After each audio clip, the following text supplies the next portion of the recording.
Assalamualaikum warahmatullahi wabarakatuh. Good morning everybody all. I hope you very well. Now I will to present about simple first step. Baik anak-anak, selamat berjumpa kembali di pelajaran bahasa Inggris. Pertemuan kedua kita akan membahas tentang simple present tense. Okay? Belajar bersama Distrik Kota Depok tentang belajar inovatif terampil. Kemarin di pertemuan pertama kita telah membahas tentang report text, ya. Report text, di mana report text itu adalah menceritakan tentang peristiwa yang ciri-cirinya itu adalah bersifat ilmiah, mengungkapkan hal-hal yang bersifat faktual. Nah, kita pada kesempatan kali ini akan membahas report text tetapi dilihat dari unsur kebahasaannya yang menggunakan simple present tense. Okay. Siap ya? Nah, seperti yang anak-anak pernah belajar simple present tense di kelas 7 dan kelas 8. Tapi kita pada kesempatan ini akan bahas kembali ya supaya mengingatkan kembali. Jadi bila kita melihat dari asal bentuk katanya, maka simple memiliki arti sederhana, sementara present memiliki arti sekarang. Ini akan membuat kalian memahami seperti apa pola kalimat yang ada dalam bahasa Inggris. Kalian juga akan memahami kapan menggunakan tense ini dengan melihat beberapa fungsinya. Pada dasarnya, simple present dapat kita artikan sebagai bentuk kata kerja yang paling sederhana dari jenis tense lainnya. Kata kerja ini digunakan untuk menyatakan kegiatan sehari-hari, berulang seperti rutinitas atau kebiasaan.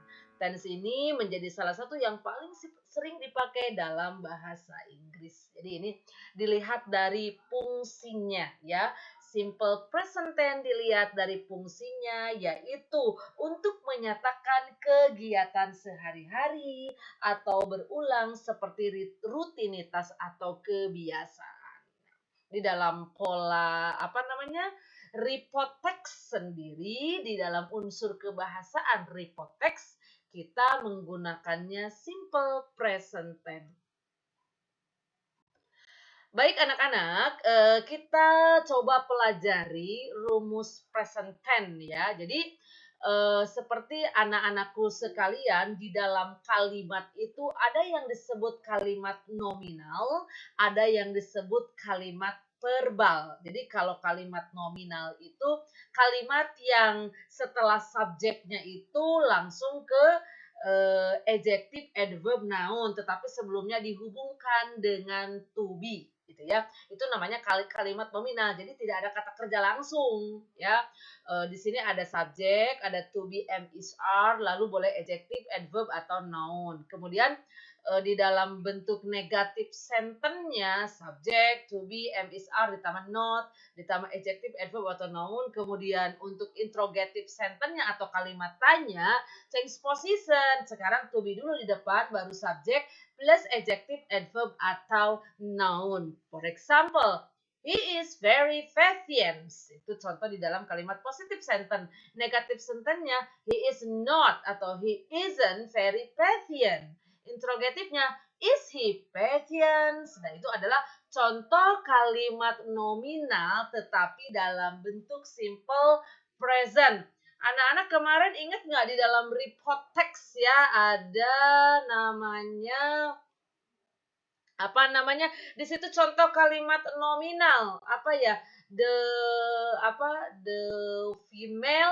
the female weight is around misalkan ya. Jadi berat badan yang female-nya itu adalah kira-kira, kemarin kan ada gitu ya, coba dilihat kembali, itu adalah contoh dari simple present tense tetapi dalam bentuk kalimat nominal. Oke, lanjut ya.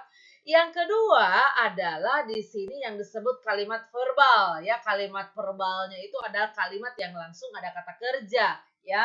Di sini ada dua rumus, pisahkan supaya kalian lebih mengerti. Pertama, rumus ke-1 adalah dengan subjeknya are you with they. Are you with they itu langsung setelah subjek kata kerja bentuk ke-1 ya, tanpa penambahan apapun.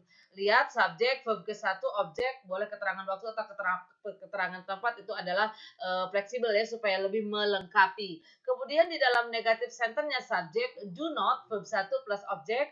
Nah, kemudian interrogative-nya seperti biasa, change position, do-nya di depan, baru subjek plus ke-1 ditambah objek. Satu kalimat. I do my homework every night in my bedroom.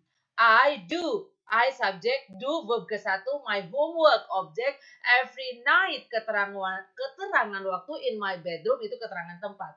Nah, sekarang di dalam negative sentence-nya, I do not do my homework every day. Kemudian kalimat pertanyaannya, do I do my homework every day? Di sini anak-anak jangan salah ya, do di sini pertama ada do sebagai kata kerja bantu untuk membuat kalimat negatif dan interrogatif dalam bentuk simple present tense, dan yang do kedua ini adalah do sebagai kata kerja.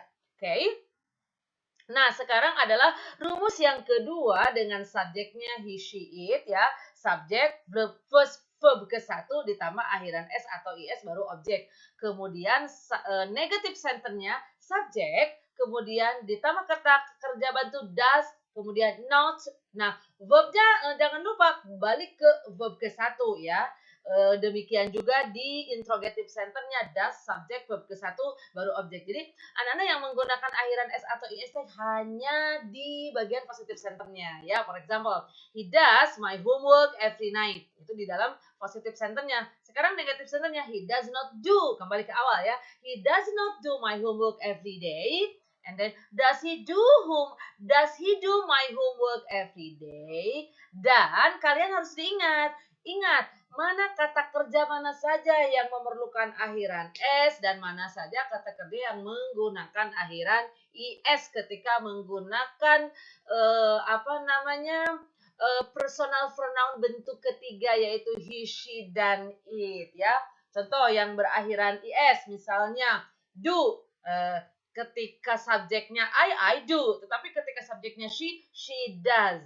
And then itu kata-kata yang berakhiran o ya. For example, go. Jadi goes. And then misalnya ada lagi peraturannya kata kerja yang berakhiran dengan sh. For example, wash. Jadi washes. My mother washes the dress. For example ya. And then study. Nah, study perubahannya kalau kata kerja berakhiran y-nya dihilangkan, kemudian ditambah akhiran is, studies, oke? Rina studies English, tetapi kalau they study English in my classroom, oke?